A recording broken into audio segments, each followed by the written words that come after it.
더불어 찬양대 찬양 참 은혜롭게 잘하셨습니다. 그리고 우리 솔로 하신 두 분 진짜로 잘하셨습니다. 그 성악가들보다 더 잘하셨습니다. 성악가 그분들은 전문가니까. 근데 두 분 전문가가 아니신데 그런 거를 비교해서 얘기하면 진짜 잘하셨습니다. 더불어 찬양대, 또 오늘 찬양해 주신 다드림 찬양단 늘 해주시는 수고 하나님이 받으시는 줄 믿습니다. 축복합니다. 지난 주일 제가 설교한 제목이 안뜰에서, 이게 설교 제목이고요. 그리고 오늘 설교 제목은 바깥뜰에서, 이게 오늘 설교 제목입니다. 그리고 성경 본문이 지난 주일 거하고 오늘 거하고 이어집니다. 지난 주일에 제가 58절까지 설교를 했고, 그리고 오늘은 마태복음 26장 59절부터 이제 75절까지 이렇게 말씀을 전하게 됩니다. 69절부터 68절까지 설교했고, 오늘은 69절부터 75절까지 말씀을 전합니다. 목사는 설교할 때 설교 제목을 잡으면서 고민을 많이 합니다. 목회자들에 따라서 스타일이 좀 다르기도 하지만 대개가 다 신경을 쓰지요. 저도 신경을 많이 쓰고 지금 말씀드린 것처럼 고난주간 또 가만히 말씀을 묵상하면서 사실은 요한일서를 쭉 강의하느라고 사순절 기간 고난주간 설교를 제가 거의 못했어요. 그래서 지난 주일 그리고 오늘 그리고 이번 금요일은 사실은 뮤지컬 예배이기 때문에 제가 설교할 시간은 거의 없고 성경 읽고 한 5분 정도 기도 제목을 나누는 식으로 해야 될 것 같은데요. 그래서 어쨌든 지난 주일 오늘 계속 연결해서 베드로를 중심으로 묵상합니다. 안뜰에서 바깥뜰에서. 설교 제목을 이렇게 신경 쓰고 잡아도 신경 쓰는 성도는 별로 없다는 걸 저도 잘 압니다. 그래도 그냥 자기 멋에 겨워서라도 어쨌든 성경 부지런히 연구하면서 신경 쓰는 사람 없어도 그래도 목사는 계속 신경 쓰면서 설교 제목을 잡습니다. 또 은혜 되시는 분들한테는 또 은혜 되기도 하겠죠. 베드로가 예수님을 부인한 사건, 배반한 사건은 우리 그리스도인들이 잘 압니다. 오늘 여기 성경 본문에 베드로가 예수님을 3번 부인하는 장면이 나오지요. 근데 전체적으로 이 사건의 진행을 보면은요, 58절 말씀에 보면, 오늘 본문 이전이죠. 지난 주일 본문인데, 거기에 보면 베드로가 대제사장의 집 안뜰까지 들어갔던 것으로 보입니다. 베드로가 멀찍이 예수를 따라 대제사장의 집들에까지 들어가서 그 결말을 보려고 안에 들어가 하인들과 함께 앉아 있더라, 이렇게 기록을 했거든요.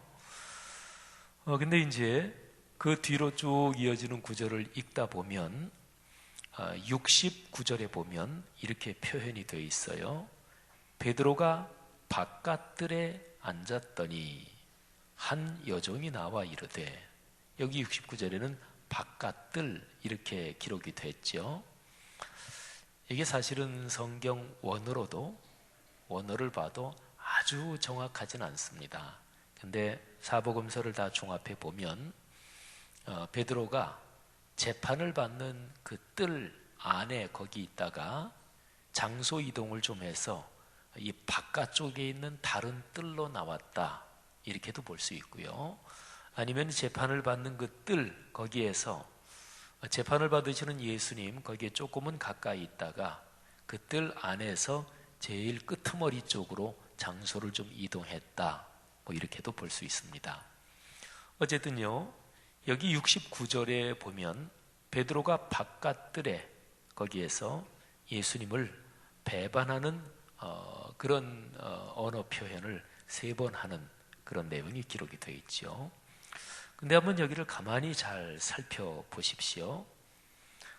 첫 번째 배반하는 말이 69절, 70절에 있고, 두 번째는 71절, 72절, 그리고 세 번째는 73절, 74절. 그러니까 두 절씩 세 덩어리로 끊어지죠. 각 그 덩어리마다 다른 사람이 베드로한테 너도 한 편이지? 이렇게 얘기하고 베드로는 아니다. 그리고 두 번째 덩어리도 역시 마찬가지고 세 번째 덩어리도 그렇습니다. 근데 한번 오늘 우리가 그 성경 구절을 찬찬히 좀 살펴볼 거예요. 같이 한번 살펴보시죠. 그러면 첫 번째, 두 번째, 세 번째 덩어리에서 베드로한테 얘기하는 사람이 누군지, 그리고 베드로한테 얘기하는 그 사람들의 얘기가 점점 더 강해진다, 점점 더 강력하고 정확하게 베드로를 지적한다 하는 것을 알 수가 있습니다. 먼저 69절 한번 보세요. 자, 베드로한테 말하는 사람이 누구냐면 한 여종이 말합니다. 근데 여종 한 사람이 베드로한테 얘기를 해요. 이게 첫 번째 얘기입니다. 그러니까 한 여종이 베드로한테 얘기합니다. 근데 두 번째 얘기 보세요. 71절이죠. 베드로가 이제 아니다, 나 아니다. 그러면서 71절에 보니까 베드로가 바깥들에서 앞문까지 다시 장소 이동을 합니다. 피해서 도망가는 거죠.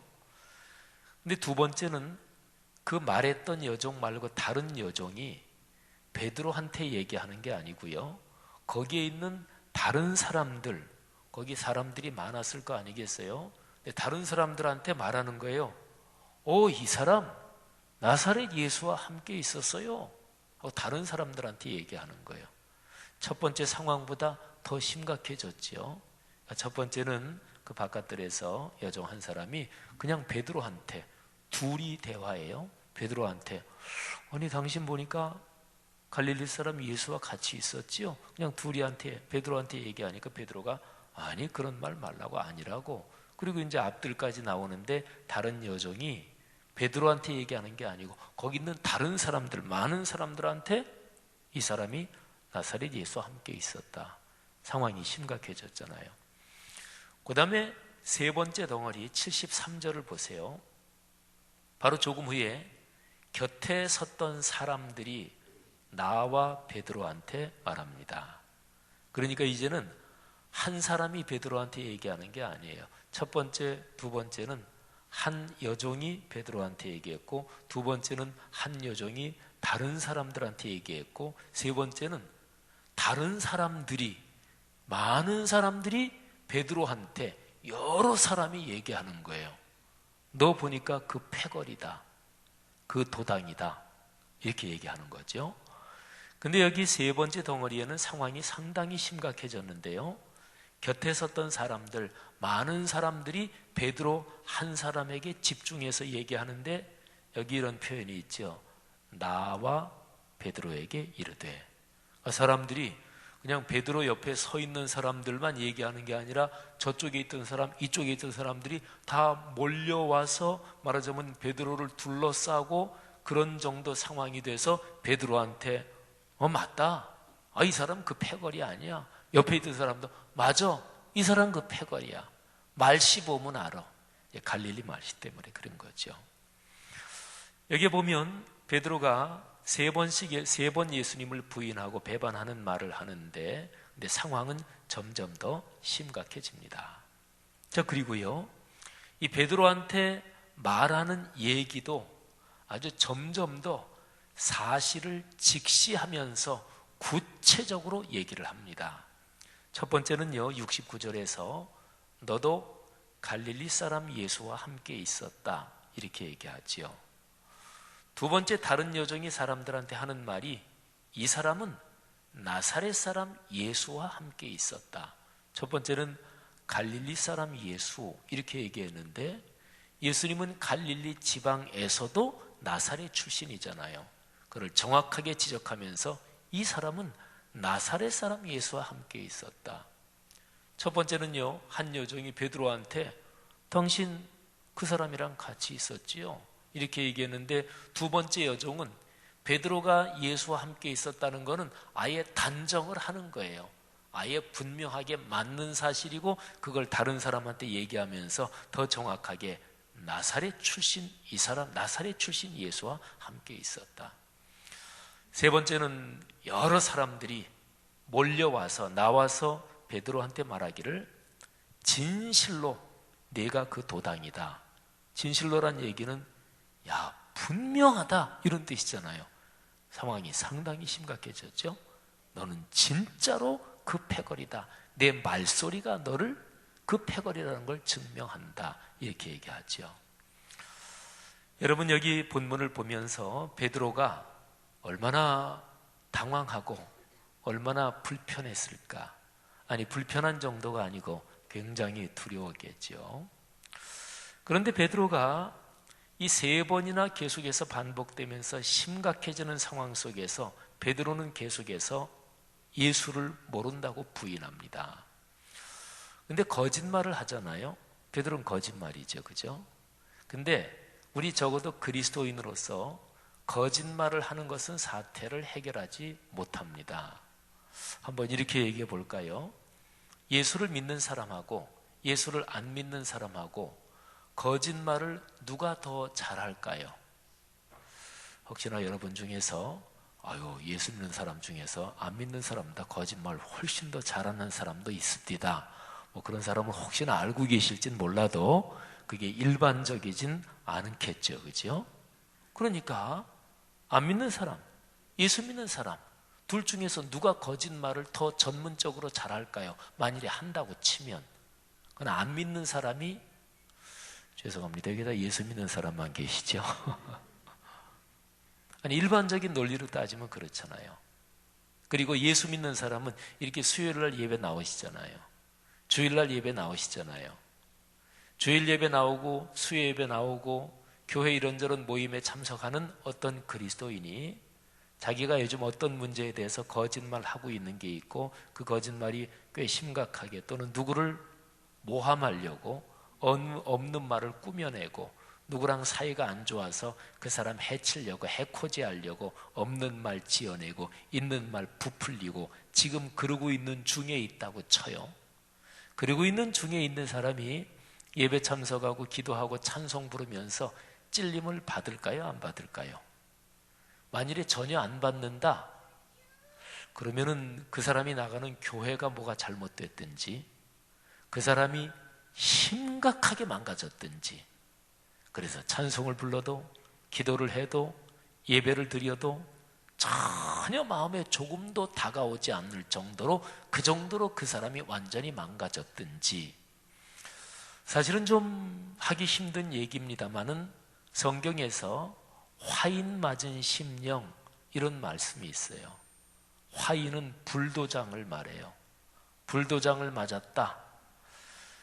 불도장 하니까 또 무슨 중국 음식에서 뭐 정력에 좋다는 불도장 그거 떠올리는 분이 계실지 모르겠어요. 그런 불도장 말고 진짜 불로 사람을 지진단 말이죠.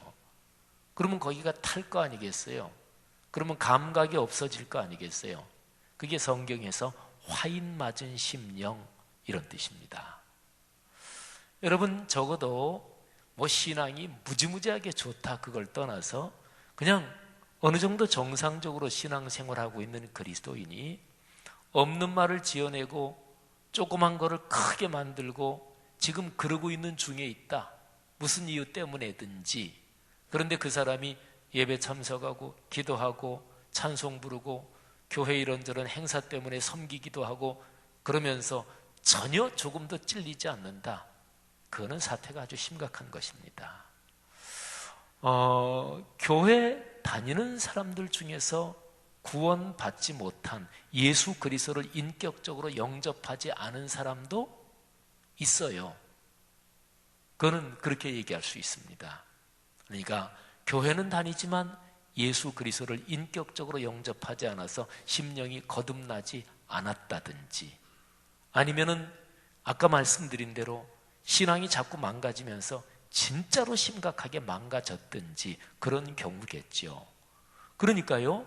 그런 특별한 경우 아니면 예수 믿는 사람은 거짓말을 지속적으로 줄기차게 갈수록 더 숙달돼서 그렇게 자라지는 못해요. 왜냐하면 브레이크가 가끔 걸리거든요. 또는 이렇게 저렇게 찔림을 받아도 아니야 이렇게 애써 외면하고 이러다가 은혜가 센 무슨 말씀을 들으면 거기서 확 걸리잖아요. 근데 예수 안 믿는 사람도 양심이라는 게 있죠. 인격이라는 게 있고 교양과 품이라는 게 있죠. 근데 사실은 하나님께서 어떤 사람에게 하나님이 주신 신앙 양심으로 책망하거나 또는 권면하거나 그것보다 일반적인 양심의 가책은 훨씬 더 약할 거 아니겠어요? 전 지금 굉장히 단순한 얘기를 하고 있죠.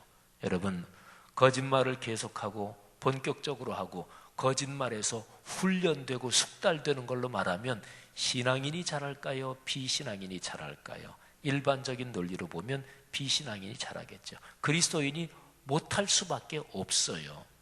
그러니까요, 그리스도인의 신앙을 망가뜨리려고 하는 것은 근본적으로 악한 영이다 보면 악한 영이 거짓말에는 원래가 원조입니다. 원래가 원조고 그게 원래가 뿌리예요. 그러니까 여기 베드로가 자기가 예수님의 제자고 예수님과 같이 다니는 사람인데 물어봤을 때 나는 그 사람 모릅니다. 이렇게 거짓말을 했으니 거짓말 가지고 저쪽을 대적할 수가 없는 거예요. 그러니까 저쪽은 점점 더 강해지고 베드로는 점점 더 수세에 몰리죠. 사랑하신 여러분, 있는 그대로 얘기하는 거, 그거를 가리켜서 회개라고 합니다. 성경은 하나님께 범죄해서 하나님이 책망하실 때 계속해서 핑계하고 합리화하고 자기 정당화하고 이런 사람들은 계속해서 망가졌다고 성경은 증언합니다. 제가 꿈새 사순절 두 번째 날에 설교한 사울이라는 인물이 대표적인 샘플입니다. 그런데 죄를 지었을 때 하나님이 책망하시면 핑계하지 않고 그 자리에서 그냥 제가 잘못했습니다. 이렇게 얘기한 사람은 다 주님이 용서하셨고 주님께 큰 사랑을 받았습니다. 성도 여러분, 오늘 여기 베드로가 3번씩이나 예수님을 배반하는, 그러면서 점점 더 사태가 심각해지는 것을 보면서 이런 교훈을 받을 수 있기를 바랍니다. 베드로가 말하자면 거짓말을 하는 것인데 베드로의 거짓말도 점점 더 심해집니다. 한번 볼까요? 70절 보세요.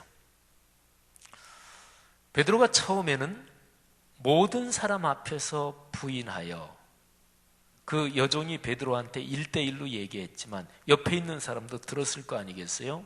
여종은 베드로한테 얘기하는데 베드로는 도둑이 제발저리다고 다른 사람들 다 듣게 나는 네가 무슨 말을 하는지 알지 못한다.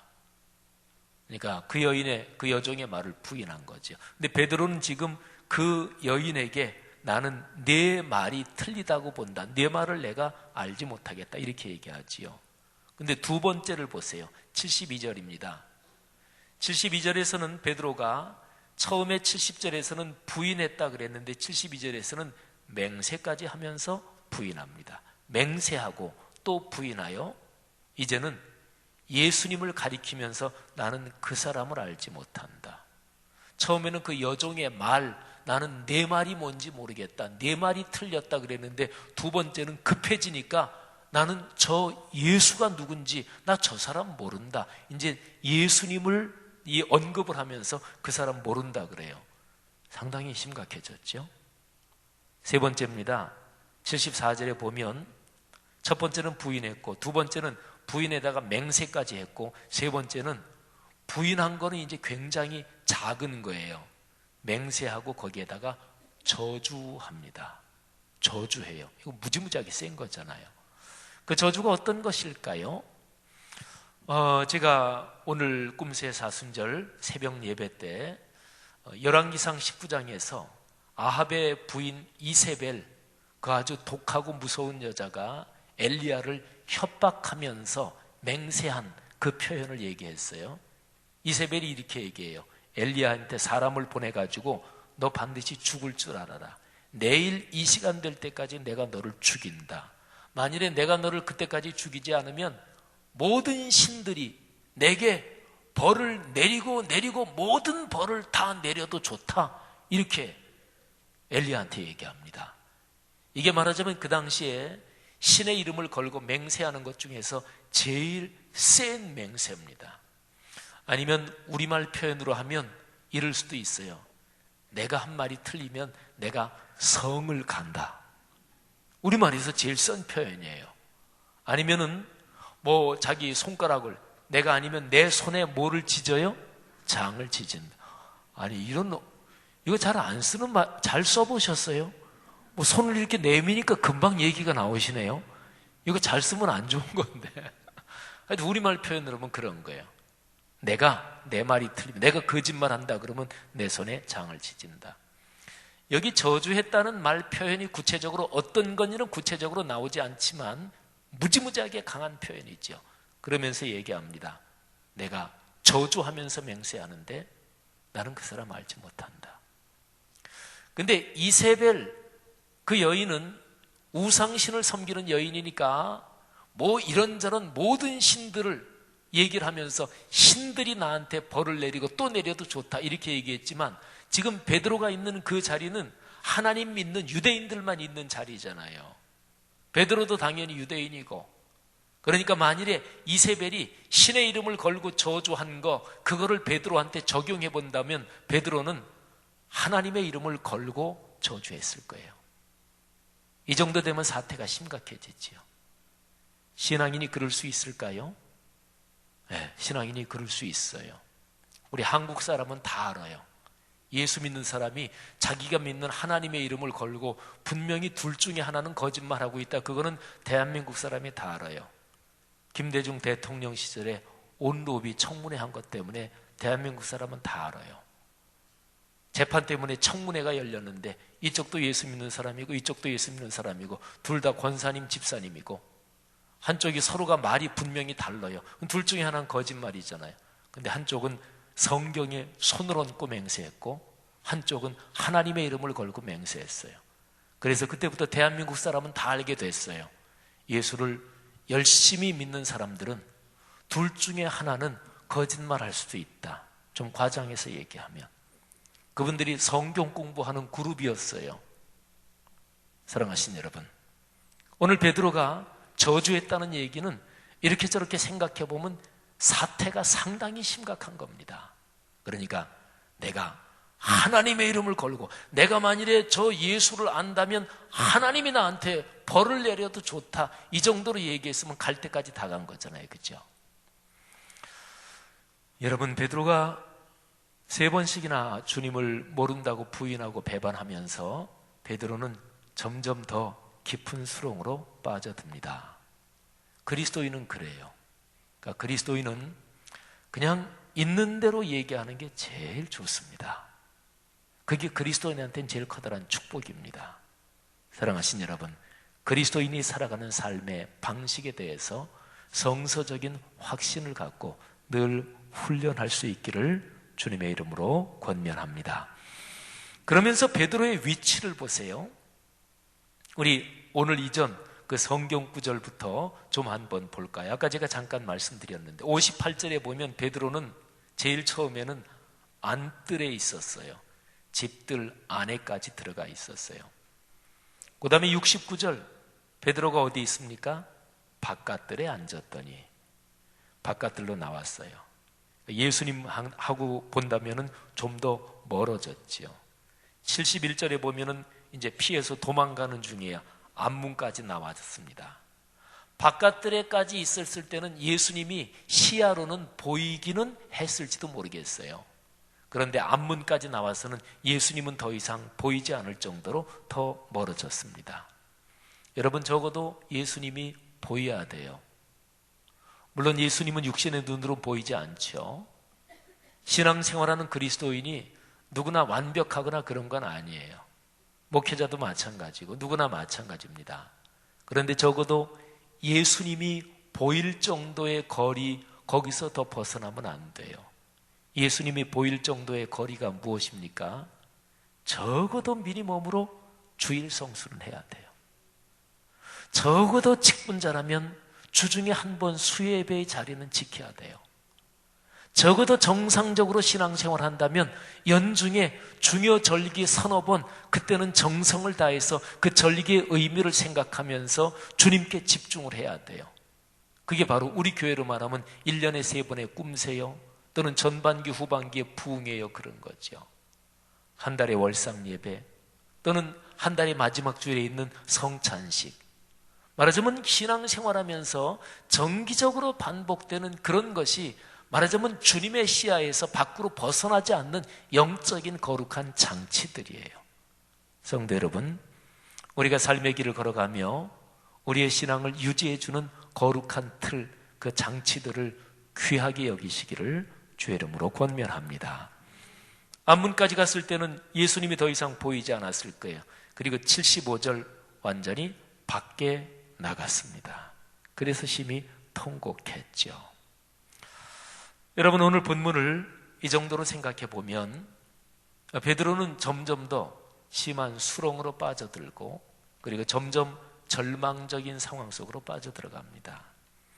오늘 성경 본문이 75절까지인데, 그런데 여기까지 읽으면서 베드로에게 더 이상 희망은 없는 것 같아요.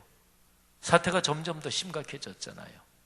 처음에 그 여종이 당신 그 갈릴리 예수와 같이 있었다 그럴 때 당신 말이 맞다, 내가 저 예수님의 제자다, 이렇게 얘기했으면 사태가 어떻게 진행됐을지 그거는 모르겠지만 그러지 않았으니까, 근데 그렇게 됐다면 적어도 전반적으로 베드로에게는 훨씬 더 좋아졌을 것입니다. 근데 어쨌든 베드로는 상황이 점점 더 심각해졌고 마지막에는 저주까지 했고, 그리고 통곡할 수밖에 없는 상황이었습니다. 자, 그런데요, 오늘 본문이 이렇게 끝나면 베드로는 절망밖에 없잖아요. 근데 오늘 본문에 반전이 있습니다. 반전이 있어요. 그게 바로 75절 제일 마지막 절에 있는 그 뒷부분이 반전이에요. 베드로는 밖에까지 나갔습니다. 그런데 밖에 나가서 무엇을 했나요? 통곡했습니다. 그것도 심히 통곡했습니다. 근데 베드로가 심히 통곡한 이유가 그 바로 앞에 나와요. 75절에 이에 베드로가 뭐가 생각이 났나요? 예수의 말씀이 생각이 났어요. 그래서 심히 통곡했습니다. 여러분, 베드로가 점점 더 심한 수렁으로 빠져들지만 베드로에게 말씀이 떠올랐잖아요. 그죠? 말씀이 기억이 났네요. 그랬으면 희망이 있는 것입니다. 어렸을 때부터 신앙생활한 사람들에게 가장 커다란 축복이 그것입니다. 모태신앙으로 또는 어렸을 때부터 늘 교회 분위기에서 자란 사람은 그가 어렸을 때 들었던 3살 버릇 8까지 간다 그러잖아요. 그때 들었던 찬송소리, 말씀 이런 것들이 평생 가는 거예요. 그래서 다른 길로 가다가도 그 말씀이 생각이 나서 다시 주님 앞에 돌아오고, 말씀이 생각이 나면 거기에는 희망의 빛이 보이는 거죠. 여러분, 근데 저는 오늘 이 말씀을 쭉 한번 묵상하면서 여기 75절에 말씀이 생각이 나서 통곡했다, 이게 말하자면 반전의 사인이에요. 아, 그래, 베드로가 끝나진 않았구나, 희망이 있겠구나. 왜? 말씀이 기억났으니까. 구약 성경에서 이스라엘 백성들이 범죄할 때마다 그때 하나님께서 늘 하신 말씀이 그거예요. 말씀을 기억해라, 하나님의 은혜를 기억해라, 그런 것입니다. 이스라엘 백성이 범죄하고 타락하지 않도록 한 장치가 뭐냐면 이 율법책을 내 입에 두고, 또 왕들은 율법책을 바로 옆에 두고, 그리고 율법책을 상기하고 기억하고 읽고 묵상해야 했습니다. 그러니까 말씀이 옆에 있는 한 곁길로 가지 않는 거예요. 근데 말씀을 옆에서 치웠다, 그러면 곁길로 갈 가능성이 많아지는 거죠.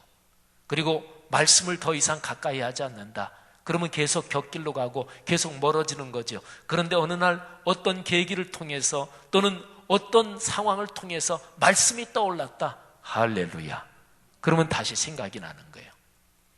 누가복음 15장에 탕자의 비유가 나오죠.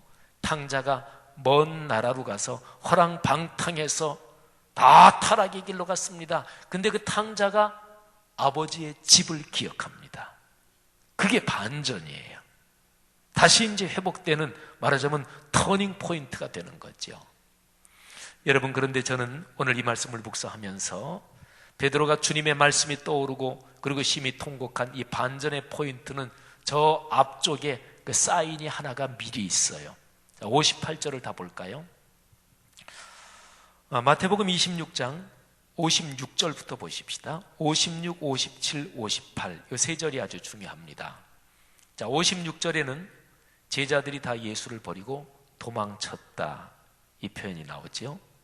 그리고 57절, 예수를 잡은 자들이 그를 끌고, 예수님을 끌고 대제사장 가야바에게로 가니 거기 서기관 장로들이 모여있더라. 공회를 미리 소집해 놓고 있었어요. 체포해 갖고 오면 철야 신문해서 사형언도 내리고 새벽에 빌라도에게 끌고 간다, 이미 각본을 다 짜놓고 있었죠. 그리고 58절, 베드로가 멀찍이 예수를 따라, 그래서 대제사장의 안뜰까지 간 거죠. 근데 58절에요, 베드로가 멀찍이 예수를 따라갔다. 다른 제자들은 다 도망갔는데 그러나 베드로는 그래도 따라갔어요. 멀찍이 따라갔지만, 그거는 조금 그렇지만 그래도 따라가기는 따라갔어요. 다른 제자들은 다 도망갔잖아요. 그리고 실제로 여기에 56, 57, 58절이 문장의 흐름이 어떻게 되냐면, 이에 제자들이 다 예수를 버리고 도망했다. 그리고 예수님은 끌려갔다. 그런데 다른 제자는 도망했지만 그러나 베드로는 예수님을 따라갔다, 이렇게 되는 거예요. 그래서 새번역 성경에는 이렇게 번역이 되어 있어요. 58절, 그런데 베드로는 멀찍이 떨어져서 예수를 뒤따라, 그런데 라는 말이 있습니다.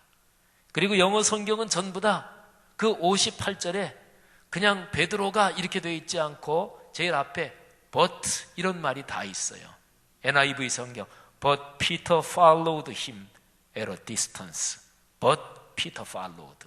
그러나 다른 제자들은 도망갔지만 그러나 베드로는 예수님을 따랐다. 다른 번역들도 다 그게 있어요. 그리고 헬라어 원어에도 but, 그러나 이렇게 번역될 수 있는 단어가 있어요. 자, 그러면 보세요. 이것도 반전입니다. 다른 제자는 다 도망갔잖아요. 그러나 베드로는 따라가기는 따라갔잖아요. 저는 이 말씀을 묵상하면서 그런 깨달음을 얻었습니다. 사랑하신 여러분, 멀리서라도 따라가는 게 좋습니다. 물론 예수님이 끌려가실 때 베드로가 예수님 붙잡고 다른 사람한테 나도 잡아가시오. 내가 예수님의 제자입니다. 제자들 중에서 내가 대표입니다. 나도 잡아가시오. 우리 스승 잡아가려면 나도 끌려가겠습니다. 뭐 이랬다면 훨씬 더 폼나고 좋았겠지요. 그러나 베드로는 그럴 용기까지는 없었습니다. 그래서 3번씩이나 예수님을 배반하는 말을 했고 거짓말은 점점 더 심해졌죠. 하지만 그래도 베드로는 예수님을 따라는 갔어요. 멀리서라도 따라갔어요. 여기에 멀리서라도 따라간 거, 이거는 베드로가 가졌던 인간적 의리라고 얘기할 수 있을 것입니다. 그리고 베드로가 의지적 결단을 가지고 내가 그래도 의리가 있는 사람인데 우리 선생님이 끌려가는데 다 도망가고 나까지 도망가면 어떡하나, 내가 그래도 제자 중에서 맞이 역할을 하고 있는데, 그러면서 인간적인 의리, 자기 자신의 어떤 자존심과 연관된 체면, 뭐 그렇게도 해석할 수도 있을 거예요. 어쨌든지 좋습니다. 성도 여러분, 멀리서라도 따라가야 돼요. 신앙생활하면서 종종 그럴 때 있지 않은가요? 내가 주님을 섬기는 신앙생활의 모습이 너무 부끄럽다. 이렇게 신앙생활에서 하나님한테 어떻게 복받겠는가, 좀 그런 생각 들 때 있지 않습니까? 저는 목사지만 어떨 때 그런 생각 들 때 있어요. 목사가 뭐 이래, 이런 생각 들 때가 있어요. 제가 저를 생각하면서. 사랑하신 여러분, 누구나 완전하지 못하지만 내가 있는 상황에서 하나님이 은혜를 주시는 거에 따라서 그때그때 최선을 다하는 거예요. 못나도 그 못난 모습으로 섬기는 것이고, 내가 부족해도 부족한 모습으로 주님께서 은혜를 주시는 만큼 은혜의 분량에 따라, 믿음의 분량에 따라 섬기는 거예요. 하나님은 그거를 기뻐하십니다. 그러니까 베드로하고 연관해서 사실은 2번의 반전이 있는 거죠. 58절에 다 도망갔지만 그러나 베드로는 따라갔습니다. 충만한 신앙은 아니었지만. 그리고 여기에 제일 마지막 오늘 본문 75절 마지막에 베드로는 예수님의 말씀이 떠올랐고 그래서 밖에 나가서 통곡했습니다. 그래서 베드로는 회복될 수 있었습니다. 신앙생활 하시면서 그런 얘기는 아마들 대부분 들어보셨을 거예요. 예수님의 제자 중에서 예수님을 배반하고 부인해서 그래서 예수님을 아주 그냥 못되게 부인한 제자가 2명 있었습니다. 한 사람은 지금 여기 나오네요. 베드로고 또 한 사람은 가룟 유다입니다. 근데 그냥 인간적인 시각으로 잠깐 본다면 가룟 유다는 어떤 면에서는 그냥 떳떳하게 그냥 팔아먹었다. 예수님을 떳떳하게 팔아먹었다. 이 표현이 어폐가 있긴 하지만 베드로는 인간적인 의리나 이런 걸로 보면 좀 비겁하게 부인했잖아요. 유다는 그냥 아예 그냥 딱 배반하고 팔아먹지 그냥 밀어붙이지 이러고 했으니까. 가룟 유다는 목매어 죽었습니다. 근데 베드로는 회복됐습니다. 보통 많이 그런 설교 들으셨을 거예요. 베드로와 가룟 유다의 차이는 무엇입니까? 베드로는 회개했습니다. 돌이켰습니다. 말하자면 반전이 있었던 거죠. 근데 가룟 유다는 인간적인 후회는 했지만 그러나 회개하지 않았고 그래서 회복되지 않았던 거죠. 성도 여러분, 고난주간에 이 베드로가 예수님을 배반한 이 말씀을 묵상하면서 우리 자신의 모습을 다시 한번 살펴봤으면 좋겠어요. 그리고 부족하더라도 또 내 신앙이 충분하지 못하더라도 지금 현재 이 상황에서 계속해서 주님을 따라갈 수 있는 그런 용기와 결단이 있기를 바랍니다. 멀찍이도 괜찮아요. 좀 부족한 모습이라도 괜찮아요. 연약한 모습도 괜찮습니다. 그리고 어제 바로 뭐 때문에 아주 못되게 굴었더라도 혹시 수요 배울 때 이렇게 못되게 굴고 주님 예배 드리러 가도 되나? 그럼요. 괜찮아요. 오셔야 돼요. 그래야 그 못된 게 또는 그 부족한 게 그래야 이게 치유되지. 집에서 어떤 사람은 예배 이렇게 올라 그러다가 부인하고 대판 싸우고 나 예배 안 가! 이러는 안수 집사님도 있대요. 근데 싸웠으면 그것 때문에도 와야 돼요. 그죠? 애들이 교회에서 말썽 피우는 거 뭐라고 혼나고 너희들 이러려면 교회 밖으로 나가서 그렇게 싸워. 그러면 안 돼요. 싸워도 교회 안에서 싸워야 하기 해결이 있는 거 그죠? 말썽 피우는 애들이 말썽 피워도 교회 안에서 자라야 돼요. 사랑하신 여러분, 우리의 모습이 약하고 부족해도 주님은 그것도 아십니다. 그리고 부족한 헌신 그것도 받으십니다. 제일 중요한 건 뭐냐면 마음의 순수성이에요. 하나님, 나 참 어제 참 신경질 부렸는데 지금 제가 그냥 미워 죽겠어요. 우리의 마음 주님께서 아십니다. 그러니까 아담과 하와가 자기 핑계하고 합리화한 게 사실은 제일 커다란 문제인데 죄 지었다는 것 자체보다도 죄 짓고 나서 합리화하고 핑계대고 안 지은 척 이게 더 큰 문제인데 말하자면 그렇게 교활하게 또는 아주 그냥 사악하게 자꾸 자기를 합리화하고 이게 사실은 문제지 하나님은 진솔하고 그리고 자기 마음을 있는 대로 열어 보이는 사람은 언제나 끌어안아 주십니다. 그런 걸 통해서 우리는 신앙이 자꾸만 성숙해 가는 거예요. 이런 축복이 있기를 주의 이름으로 축원합니다. 자, 우리 찬송을 한 장 부르면서 들은 말씀을 마음에 좀 더 새겼으면 좋겠습니다. 찬송가 258장 샘물과 같은 보혈은 258장입니다. 우리 가사를 한번 띄워주시고 제가 한번 1절 가사를 읽어볼 테니까 베드로는 이렇게 주님을 심각하게 배반했지만 베드로는 회복됐습니다. 주님께서 십자가에 달리신 그 보혈이 베드로의 모든 죄를 용서했고 그리고 자백하는 사람의 죄를 깨끗이 해주시고 다시 회복시키는 거지요. 샘물과 같은 보혈은 주님의 피로다.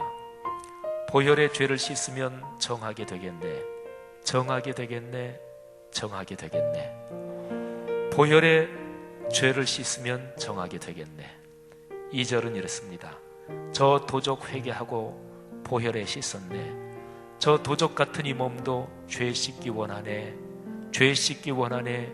죄 씻기 원하네. 저 도적 같은 이 몸도 죄 씻기 원하네. 우리 가사를 묵상하면서 주의 은혜를 구하며 찬송합시다.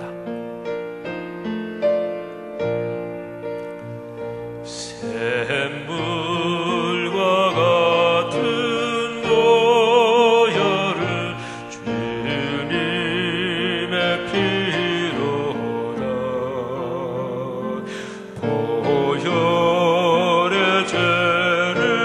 씻으며 정하게 되겠네. 정하게 되겠네. 정하게 되겠네. 보혈의 죄를 씻으면 정하게 되게. 샘물과 같은 보혈은 샘물과 같은 보혈은 주님의 피로다. 보혈의 죄를 씻으면 정하게 되겠네. 정하게 되겠네. 정하게 되겠네. 보혈의 죄를 씻으면 정하게 되게. 저 도적 회개하고서 저 도적 회개하고서 보혈에 씻었네. 저 도적 같은 이 몸도 죄 씻기 원하네. 죄 씻기 원하네. 죄 씻기 원하네. 저 도적 같은 이 몸도 죄 씻기 원하. 날 정케 하신 피보니 날 정케 하신 피보니 그 사랑하라. 아멘 아멘. 살 동안 받는 사랑을 늘 찬송하겠네.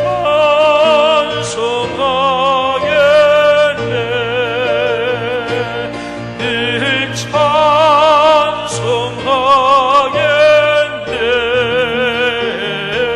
늘 찬송하겠네.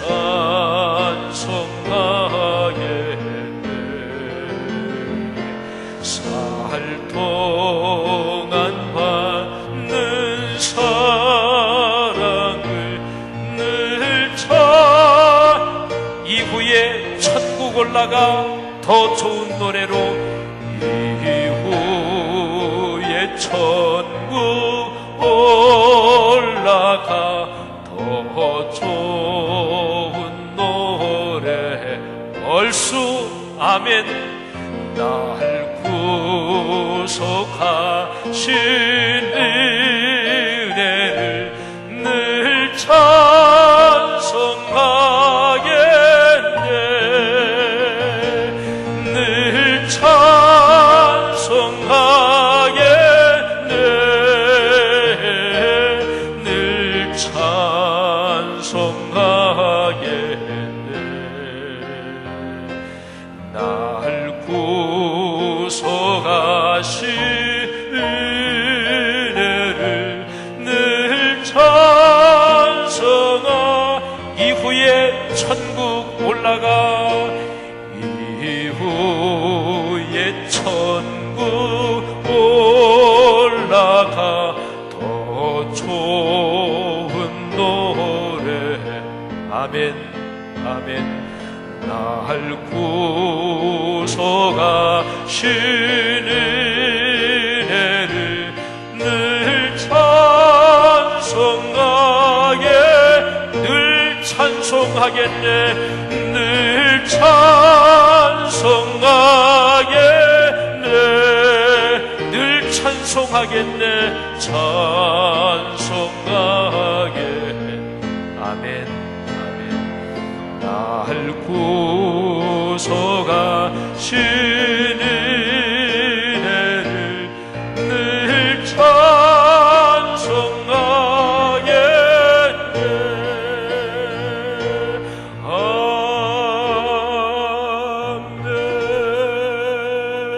아멘. 기도하겠습니다. 천국에 대한 소망이 여러분 모두에게 넘치기를 바랍니다. 그렇죠? 예수 믿는데 천국 안 믿으면 그 예수 안 믿는 거잖아요.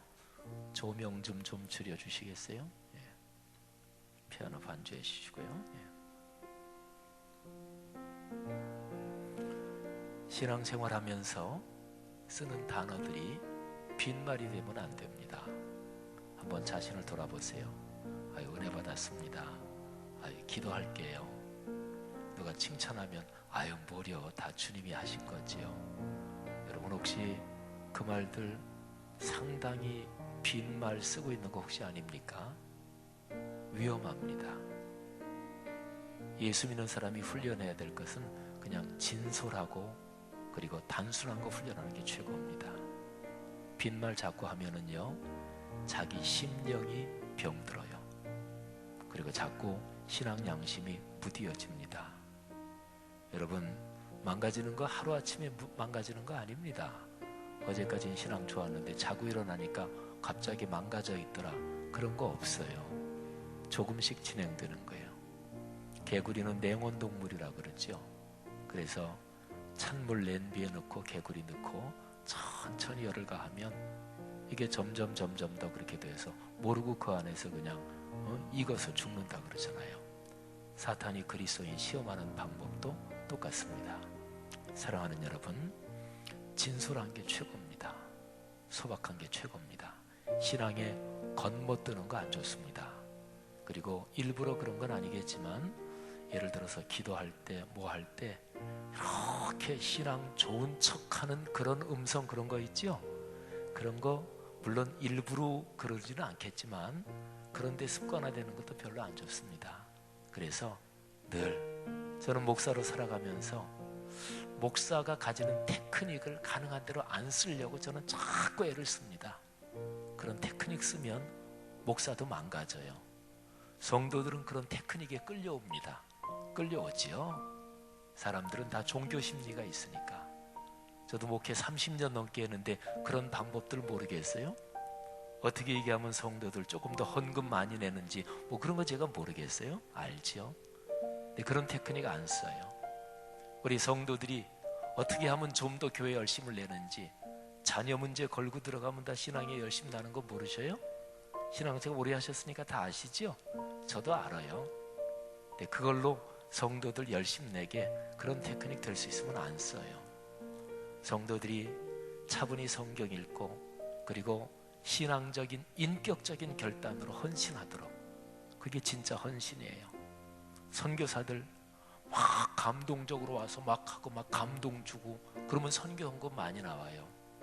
제가 유명 인사들은 거의 초청 안 하지요. 다른 교회에서는 연예인들 불러다가 집회도 많이 하고, 그런 사람들은 도사잖아요. 사람들 감성을 막 쥐었다 놨다 하는 사람들이잖아요.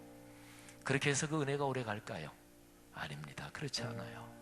사랑하신 여러분, 이 시간에 베드로의 모습을 생각하면서 주님, 진심으로 인격적인 결단으로 주님 따라가겠습니다. 더군다나 지금 고난 주간이잖아요. 이 시간에 기도하면서 몇 가지 기도 제목을 좀 드릴 텐데, 남은 목금토 3일간 꿈새를 축복하옵소서. 또 이번 주 금요일 성금요일 뮤지컬 예배 축복하옵소서.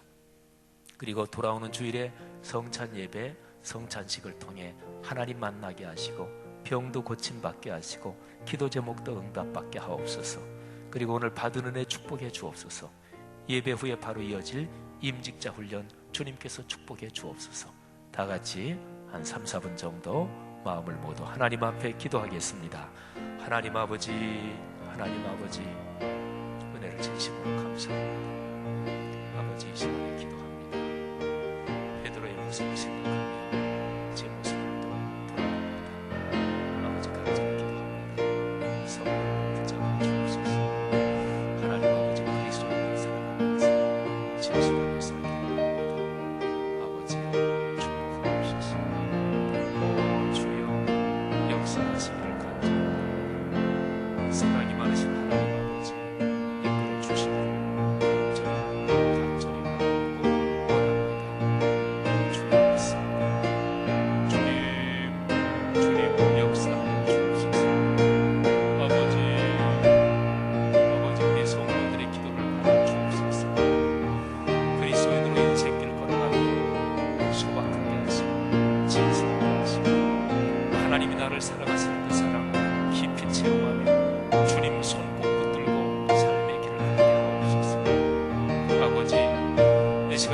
그런 마음으로 기도하는 성도들의 기도를 주님께서 받아주십시오. 성도들을 주님께서 격려해 주십시오. 성도들 주님께서 안아주십시오. 손을 꼭 붙잡아 주시고 주옵소서. 하나님 아버지, 남은 삶의 꿈새를 축복하시고 성금 일념에 축복하시고 하나님 돌아오는 주일의 성찬예배 축복해 주십시오. 부활 주일의 감격으로 하나님께 영광을 돌리게 하여 주십시오.